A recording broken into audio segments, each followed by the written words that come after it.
Selamat malam, para pencari kisah gelap. Saya ingin mengajak Anda menelusuri sebuah kisah yang terjadi di sebuah hotel tua pada tahun 1984.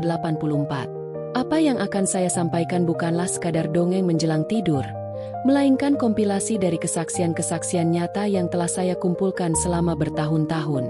Kisah ini mempertanyakan batas antara hidup dan mati, antara apa yang nyata dan tidak.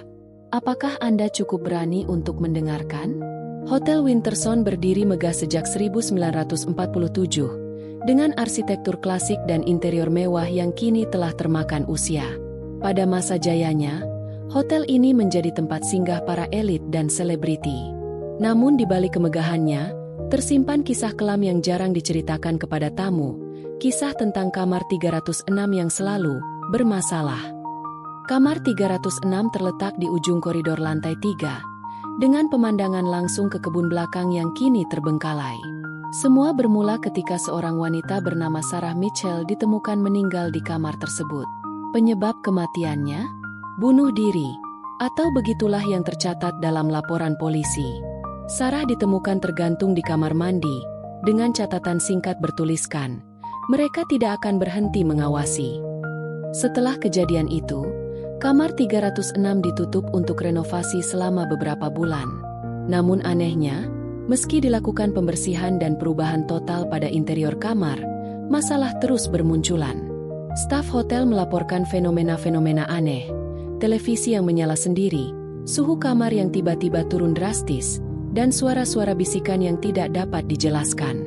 Yang paling mengganggu adalah kesaksian tamu-tamu yang pernah menginap di kamar tersebut setelah dibuka kembali. Hampir semua melaporkan mimpi yang sama, mimpi tentang seorang wanita yang berdiri di sudut kamar, mengawasi mereka tidur. Bahkan beberapa tamu terbangun dengan bekas cakaran di punggung atau leher mereka. Tentu saja, pihak manajemen selalu berkilah ini hanyalah sugesti atau alergi spray. Tapi kisah ini menjadi lebih menarik dan lebih mengerikan ketika Michael Davis, seorang jurnalis investigasi, memutuskan untuk menginap di kamar 306 selama 3 malam berturut-turut. Davis tidak percaya pada tahayul dan bersikeras bahwa semua fenomena tersebut pasti memiliki penjelasan logis. Ia membawa peralatan rekam, kamera termografik, dan bahkan alat pendeteksi EMF untuk membuktikan teorinya.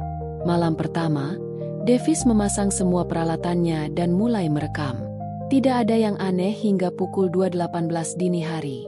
Pada rekaman audio, terdengar jelas suara pintu kamar mandi yang terbuka perlahan, meski Davis tertidur dan tidak ada seorang pun di kamarnya. Kemudian, suhu kamar turun drastis dari 23 derajat menjadi 11 derajat dalam waktu 15 detik, sesuatu yang secara teknis hampir mustahil. Namun bukan itu yang paling mengejutkan. Kamera termografik yang dipasang Davis menangkap sesuatu yang tak dapat dijelaskan.